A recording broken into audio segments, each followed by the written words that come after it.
Hello there, thanks for tuning in to Town Meeting TV. My name is Bobby Lussier, and I am joined today by a legend and a scholar in the community media movement, Assistant Professor Dr. Antoine Haywood of the University of Florida in the Department of Journalism. Antoine, thanks so much for joining us Thank today. you. Yeah, thanks for having me. Awesome. Yeah. It's like to talk with you today. Yeah. So you were first working directly for Access Centers before you then moved into the more academic world that you're in. But Yeah. wanted to just start with your origin story in the Access world. How'd you jump in? Yeah, I mean, two organizations that I work for I started at People TV in Atlanta, Georgia, and then I also work for Philadelphia Community Access Media in Philadelphia. And, both operations are independent 501c3 nonprofits that operate the public access channels for their cities. And, it's become actually a bit rare nowadays. Back in the 80s and the 90s, you had more independent operations, such as like People TV. And Philly Cam didn't exist. That's another story. I'll get back to that. Mm-hmm. But Manhattan Neighborhood Network, Boston Neighborhood Network, that were, but particularly like, MNN and People TV, that were running just the public access arms. And then, education and government channels were run by either, school district or the local, municipality. And that I learned over time was very unique because it allowed for autonomy, it allowed for some distance from any types of government interference in free speech, what was going on on the air, which is very, very important for many communities because they wanted to, as I learned early on, it was valuable to have spaces like this where people could come and they could talk freely. And they could, express their opinions, their viewpoints, no matter how, maybe one side or the other that they are, that they can do that. And it's important to keep in mind, like, this is something that was a very radical concept before TikTok, before Twitter, before Facebook, and now we're into like blue sky, the socials, as we call them. But it was a very radical concept is to get on television and just and really kind of, there were some guidelines, but just to express yourself, And when I was growing up, I'm originally from Florida, from West Palm Beach in South Florida. We had a version of access. It wasn't public access like when I got involved at People TV. But there was, the churches, like our church put on, our Sunday service, they recorded. Brother Graham recorded it and took it down to TV Land, as Reverend Masters call it, and put it on the air. We also had a government channel, But when I got to Atlanta, I was introduced to something that totally blew me away and totally was very clear an opportunity for me to bond in a community of people who looked like me and had similar interests. As well as hone my skills, and that was People TV. And so I knew all that to say is I was vaguely familiar with this the community can put content on cable television, and we had cable when I was growing up. But the whole idea of I can go into a place and get trained, I can meet other people, we can chop it up, we can come up with ideas. I could turn around and share my knowledge of production with other people, and we could support each other. That was just gold to me. And so I was introduced to People TV by a lady by the name of Allison Fussell, who was the general manager at the time, and she also had got me connected into another job working for was the mayor's office of community technology. And so they had these cyber centers, and it was basically computer labs at rec centers throughout the city. And they had this idea of let's make a cyber center that is actually doing multimedia, there's Mac computers and we put some cameras in there, and the community can come and get trained at the rec center, at the multimedia lab in the rec center. And then that programming can then go back to People TV, So that's on the People TV side, when I walked through the first day, all I saw was, and I talk about this in my dissertation, it was filled with Black people.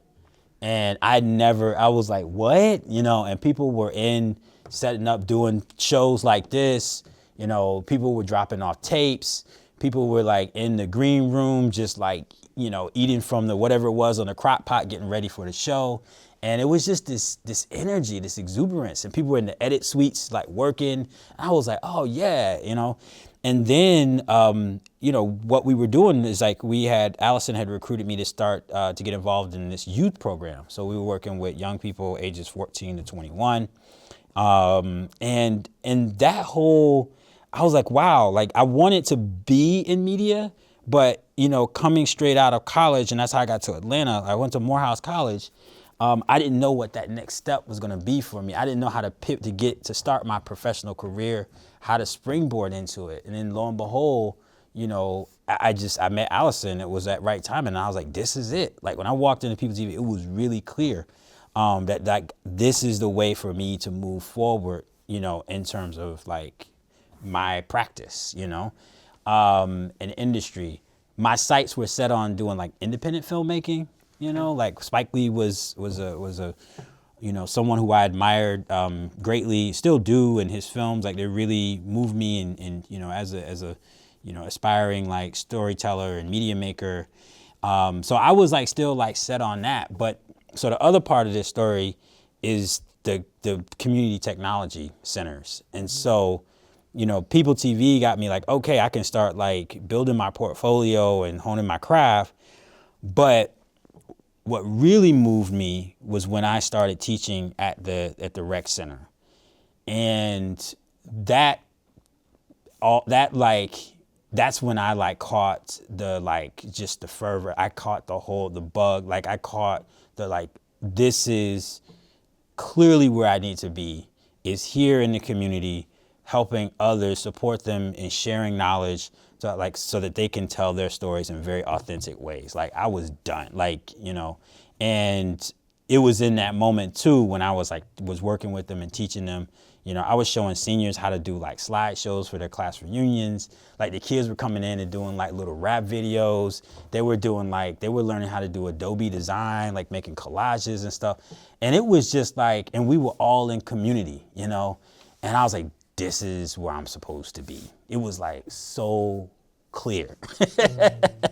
So my whole pipe dream of like, going to New York and being this like bohemian independent filmmaker, like all of that went out the window. And I was like, I need to be here with my people. Like, what I mean? Like I need to, like, I don't know where it's going to take me, but this is it right here, And I don't know if you've ever had that moment or whatever, but it's like, for people who it really is a blessing because not everybody has that. And people kind of wander around in life and like, what am I supposed to do? And what's my purpose? And blah, blah, blah. Yeah. And they buy all these books and watch videos and, but for me, I didn't have to, it was like, there it is, Yeah. And so. Yeah. And there's that impact. I mean, if you could talk a little bit more about that impact of like, when a space is available and there's people ready to teach and there's resources available and there's a community that's really excited about people sharing stories that don't actually get lifted up in other places. Like, what is the impact of that? How does that, what is the impact of that on those communities? The biggest, like the impact, thinking back on, back at the Cyber Center in Atlanta, and then it even carried over at Philly Cam. So I moved from Atlanta to Philadelphia in 2010. And the one thing that I picked up on, it was like this impact of like affirmation, confidence, pride. Like people, like it was just very clear. Like when people got through and they like made something, they were like, I can't believe, like I did that. They're like, I did that. This is my work. They were like, yeah. And then they're showing their family, they're showing their friends. Like we had community screenings and just people were supported. Same thing with the youth. The youth as well were coming in. They were making their programs and little documentaries and PSAs. And then we do like a screening at the end of the semester. And it was just so much like real, like meaningful connectivity that was happening. And it was also transformation that was happening through the process. And I saw that in Atlanta. it happens here, CCTV, it happens, I mean, everybody I talk to, practitioners, you know, that I've known for over the past 20 years that I've been in the field, like it's a thing, right? And it's a pattern, and it's something that's inherent in this. But the problem is, it's like that aspect of this work, that magic of it, like the story doesn't get told much, doesn't get emphasized as much, you know? Yeah, And you, so you talked about... and a lot of people don't know that. You get the polka story, right? Or the guy who has like some kind of prudish like puppet show or whatever, but it's like, okay, yeah, that exists, but that's just the single side of the story. There's a whole other side of the story that is, as practitioners, we see that firsthand. Yeah. You know what I mean? Yeah, So, absolutely. And then, so you talked about Philly Cam, and there was a fight there. I mean, could you just talk a little bit about how the fight for the access, for access media in Philadelphia? Yeah. So Philadelphia was, Philly Cam is one of the most recent access centers to be created, to come to public access, to be created. It went on, it started cable casting October 23rd, 2009. And that was after a nearly like 30-year like grassroots. There were 3 waves of grassroots like coalitions that were pushing for public access to the communication technology in Philadelphia. And so the cable in Philly it was being built out in, it started in 1966. So it's the mid 60s. And it had a lot of like trials and tribulations and a lot of very crazy politics mixed in with the rapidly growing industry of what became cable, right? So there was a lot of media consolidation that was happening while there was like this political infighting happening in the city. And then you had, fortunately, every step of the way, there were vigilant coalitions, you know, groups of grassroots, like artists, some labor groups, you know, that were concerned citizens that were always like, well, making sure that how do we have access to the channel space, like places like Boston does, and like places like, I mean, Detroit in the beginning does, you know, places like Chicago, Baltimore at one point early on. So this is back in the 1980s going on to the 90s. So like a lot of, you know, my research, you know, and this is in my dissertation that like chronicles that history of the movements, that those waves that came through that eventually pushed it across the finish line. So it was the Philadelphia Community Access Coalition, PCAC, which was led by people like Inja Coates. I gotta have to always shout Inja Coates out, George McCullough as well, who was actually the director of the educational channel at Drexel University, DUTV.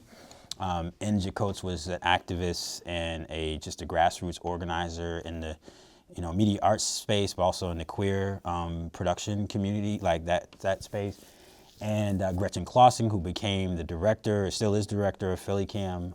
Debbie Rudman was involved. You know, there were a lot of people that were starting in that PCAC coalition formed in '97 that like saw it all the way through to the last 10 years to make sure that it happened. You know? That's a long fight. And so then you worked at Philly Cam and did access work. What then brought you into the more academic world, studying access centers? Yeah. You know, first, I mean, I think, and this is actually connected to, you know, with the Philly Cam fight, the hangups actually that prevented it from coming to fruition or for so long was like the funding aspect of it. That's an ongoing challenge, right, in the history of this work, and then also too like the concerns about potential content, you know, programming that was going to be in the air that would be controversial, right, and that was that preoccupied and stalled, you know, and incited a lot of, you know, politics that were favorable for the movement. And so, you know, part of what I wanted to do, and the reason why I made that pivot is to, you know, again, going back to the importance of telling the story, it was starting to gather qualitative data, you know, the oral histories, the interviews with practitioners, people who are, you know, behind the camera, as well as the people like yourself who are helping run the operation, you know, all of that to push, to uplift and underscore the social value of this, like the social good that it makes, because there's this, people get hung up on like, well, this is a detractor. You know, why do we need this? You know, and particularly nowadays, it's like, why do we need this as a detractor when we got so many others, right? And so that's why it's like this so important about this documentary that's being made right now. Is like we need to have this this full comprehensive story about, you know, why this is actually like socially good, you know, for people. And then also like, you know, I wanted to do research that's like, what are projects that we can continue to explore, collect data to figure out how we can get around the funding challenges, you know, like we haven't cracked the nut of the declining cable revenues, right? So what are some creative ways that we can make this work? We know what it takes to make this work. There's vision that's still in the field, right? In terms of ways to move forward, even though it may not be coherent at times, but there's still vision that many places have. But it's like, how do we support that, you know? Yeah. And it doesn't take a whole heap of, as Megan was saying, there's one point in the documentary that I love, where it's just kind of like, it doesn't take much to, you know what I mean, to run it. I mean, we're not talking about millions and millions of dollars to make a difference. Doesn't take much. It does but not take but much. you know, it's like we still have to fight and scrap and beg. And this is nothing new. Lauren Glenn will tell you, like, even way back early in the beginning, it's like it was this scrap and fight and beg just to get like a couple of dollars to make a whole lot of, you know, like positive impact on people's lives. Yeah. You know. So you mentioned the free speech conversation. I have to come back to it in a moment right now, as far as the, you know, how the Access Center or the Access movement talks about its role in society and in movement building. We're in a place where there are more, you know, Southern Poverty Law Center is identifying more and more hate groups. Hate speech seems to be on the rise across the country. And so it becomes, I think, sometimes harder as, you know, folks who are trying to advocate for free speech to recognize, to grapple with this idea of harm and how speech can be harmful to the community. How do you think about that? Where are you at with that? Yeah. I mean, I think that that's something that's an inflection point. That's something that in the field of access media, like we need to be more like reflexive about it and critical. Like I think there needs to be a lot more dialogue. This you know, about like where people are landing on that stuff. Like you have some of the old school that are like, well, you know, this is free speech, and you know, you may not like it, you know, but this is democratic communication, democratic platform. And it's like, well, yeah, but what if like you got some people that are coming in and that are just straight like with some like homophobic, transphobic, like Islamophobic messaging, like bashing people, you know? Well, put it on after 11 o'clock, you know? And it's like, yeah, but okay, you know, but then it's like we're still are we harboring this? Can we be misinterpreted as like we support this, you know? And I think that's where it gets complicated because people, the average person doesn't understand how like this operates, you know, and that's something that bothered me in Atlanta, because people, you know, I would try to build community partnerships and then sometimes people are like, oh, well, you know, you all support all that crazy stuff in the evening. And it's like, no, we don't produce that. But there is a perception of like, if it's on the air, it's on the channel and you work here, you have something to do with what's going out. Right. And so it's making that distinction. It's also, I think, having some like conversations about like what the values are, you know, and what's supported, like, and what roles we want to play in society. You know, does this really do like, are we facilitating things that are a lot more damaging and that even in the long run are counterproductive to like our cause? Like, it's that needs to, I haven't really, you know, I would put it this way. It's like, I would like to hear more critical conversations about that.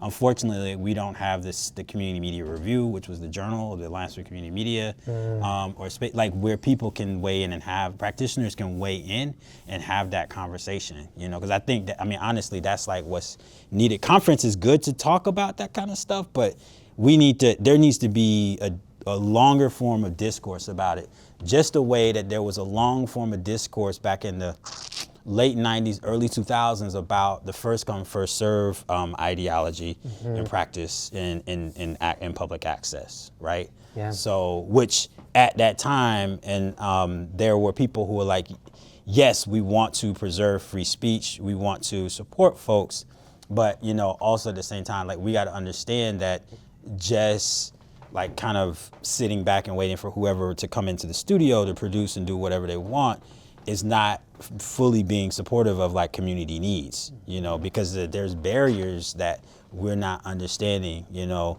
that are preventing people from coming in. And so some people are being more, that approach is actually advantaging the more privileged people, right? Than some people who really want to and really need this message, you know, need to get their message out, you know? I'm so with you. I'm so hungry for more conversations about how we think about that and how we, you know, how we define this space. Is this a free speech space?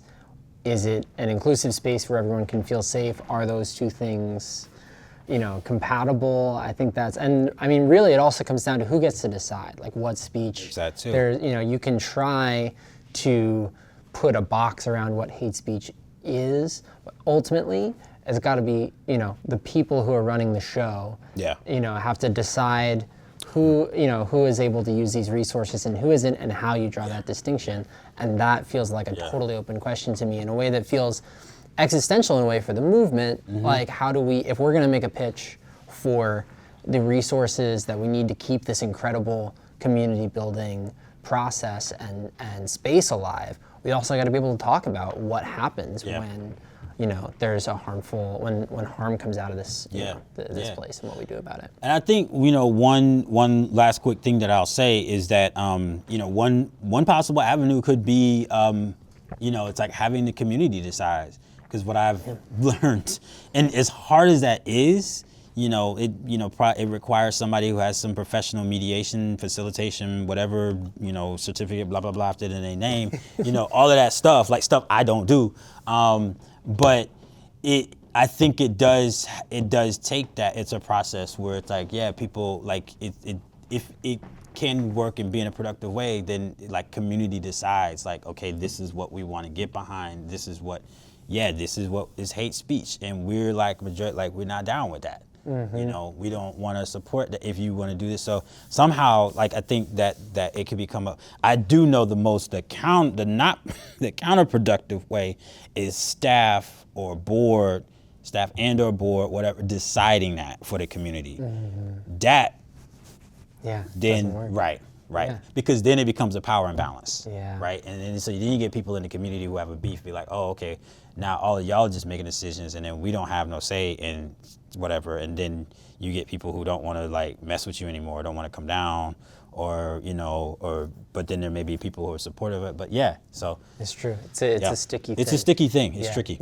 So Antoine, we've got a few minutes left. You've got a really unique, I think, perspective on this movement. You've been studying this work across the country and beyond for a long time. You talked about Philly Cam and that fight, and then, you know, getting to the finish line, getting access to those, you know, getting access to cable, access to those channels in Philly and across, you know, other access centers in other states. There have been different versions of that fight. I feel like sometimes in today's information age, it feels a little bit harder to identify what is that fight, what does it look like, you know, where is the movement actually like channeling its energy, and what does a win look like for this movement? How do you think about that? What does a win look like? I mean, there's still an ongoing fight, a very long fight of like media power, media control, you know? Commercial companies are like consolidating, you know, in an ironic way, like this wouldn't be possible without like capitalism, right? And the emergence of like the industrialization of like cable television, like that's what we get. This was the output from that, you know? But we still have to be critical. We have to be vigilant of, you know, the power of, you know, the mainstream and the commercialized media, and to preserve the space so that it's like, this doesn't just like, it doesn't gobble up and just become everything, where that is just like, it's just absolute like we have no communication. Even worse, which I think is starting to slip into, is that there's this like falsehood, there's this guise of that like, oh, like Twitter is public, right? Is public discourse. Oh, TikTok is public discourse. It's like, that's private. Those are privately owned platforms. Yeah, right? and all that data is And private. all of that data is private, Yeah. right? And at any moment, the person who is the czar or whatever they're calling themselves of the platform could like Thanos do that, right? You know, so we have to continue to be, and I'll just run with the Marvel, universe. We got to be the Avengers, and like and defeat Thanos, or at least put Thanos in check or whatever. But it's like. We have to, and I think that's my thing. It's like, I'm not like, oh, total domination of one side or the other, but it's like, we do need to have like spaces and ways where we can like be our authentic selves, and particularly people who are historically marginalized, right? So, and that's like comes in, that was my thing with my dissertation. That's what I got involved, right? Because I'm like, this is the value of what's being provided and this access to folks who've like been like constantly told no, or haven't seen like accurate representations of themselves in media, and even though the diversity of representation has increased, it still hasn't. When you talk to producers, and particularly like, African Americans who are coming in space, or Latinx folks, it's still a limit. Like the district, and probably even, folks from, in queer communities will say, it's like, yeah, there's more than it was 15, 20 years ago, but it's still limited, right? And it's like, that still doesn't, that looks like someone I know or it's a character of, right? But, so it's like, where can we be and where can we like fellowship and where can we express ourselves?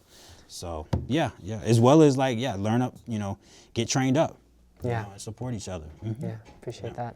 Dr. Antoine Haywood, Alrighty. Assistant Professor, University of Florida. Thank you. Thank you so much for Bob. coming to chat. Yeah, Appreciate it it's very been great. much. Awesome. Thanks. All right. Great.